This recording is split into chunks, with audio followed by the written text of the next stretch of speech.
speaker, Lane Kawaoka. He is a real estate investor and mentor. He helps others escape the stock market and mutual funds. He has surpassed 10,000 listeners to his podcast, the SimplePassiveCashflow Podcast, found at SimplePassiveCashflow.com and on iTunes or Google Play. Lane is currently putting together a 310-unit apartment investment in Iowa and has a little time after working full-time as a civil engineer. Lane told me that he does not believe in the excuse of being too busy, only having priorities. The opportunity for an open slot impromptu speech came up and Lane took it. Here's what's going to happen today. We have until the red light to ask whatever questions you would like to know about real estate investing. And the clock starts after the first question. So Lane's ground rules.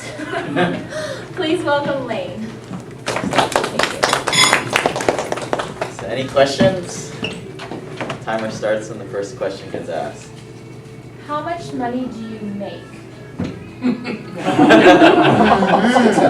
Okay, because you want to know if it's legit or not. I want to know, what's your profit? So I have 10 single family homes. So I'm speaking from a steady state of 10, which I think is a good sample size. So out of 10 homes, they cost about $100,000 each. I'm making usually about $200, very conservatively, after every month for each one. So 200 times $2,000 passively. That's just cash flow. And I don't know if you guys were here for my other speech, but that's just the tip of the iceberg. Below that, you have the mortgage pay down, because your tenant's paying your mortgage for you, your tax benefits, and the fact that if there's any appreciation, you're making that too. So you're typically making about 25 to 35% as per my last speech. So take that, stock market. Next question. So how do you see the real estate market playing? I don't care about the real estate market. I don't have a crystal ball. I buy off cash flow. Day one, I run the numbers, and I said $200 per home. You got these people in Seattle, West Coast, California, these markets where it's all appreciation. You have appreciation investors, you have cash flow investors. I'm a cash flow investor. I don't gamble, I go after the sure thing, cash flow. So I don't care about the real estate market. If you might want my opinion, just for fun, I think we're in the 7th or 8th inning of the market cycle. Just because a lot of things aren't just making sense at this point. It didn't make sense in Seattle in 2012 to buy any investment property. I don't know why people are even doing it today. Next question. And you rent all these properties out? Yeah. Okay. I rented my condo for 2 years once, and it was a horrific experience. Do you hire a good management company? Did you property manage your properties? No, I hired a property manager. Okay, so here's the deal with property management companies. You need to have a real estate license to be a property management company.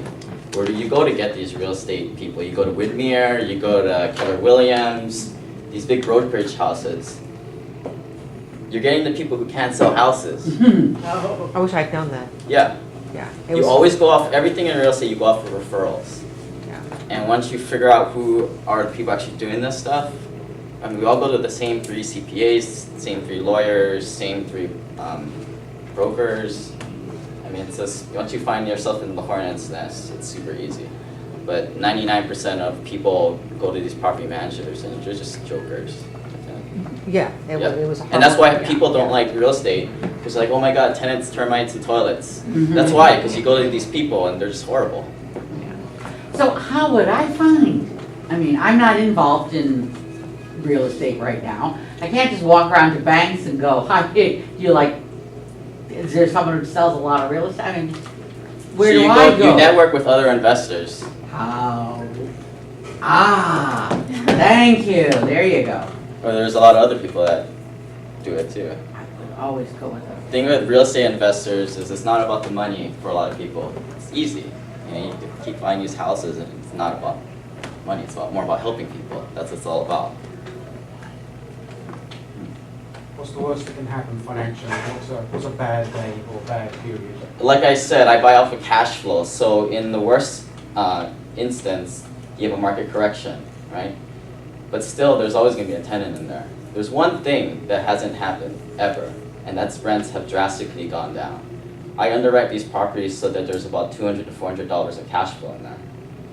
If I drop my prices $100, I mean that Craigslist listing is going to be blowing up.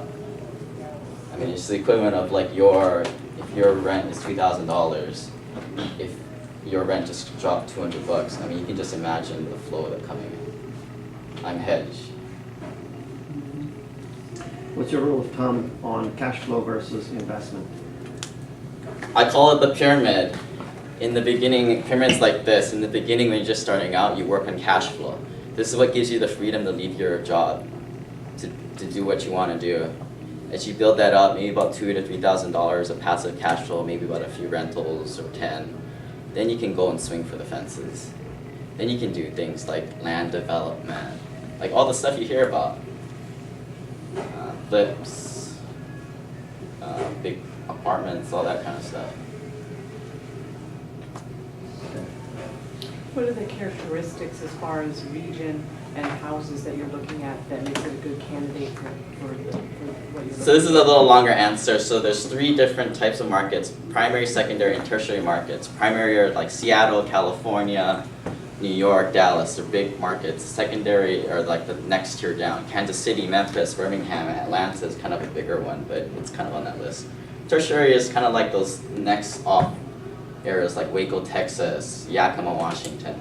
I stay in secondary markets. Primary markets has all the rich people that want to invest in properties. You don't want to be competing with these people because these are the unsophisticated people just driving up the prices.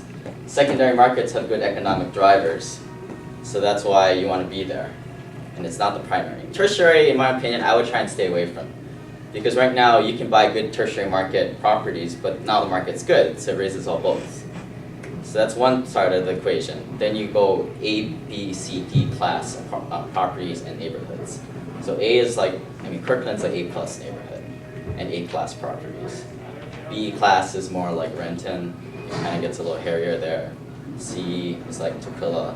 I don't even know, there's not really any C places around here. D and F class is like, Stockton, California, that kind of places. I would try to stay in B and C class.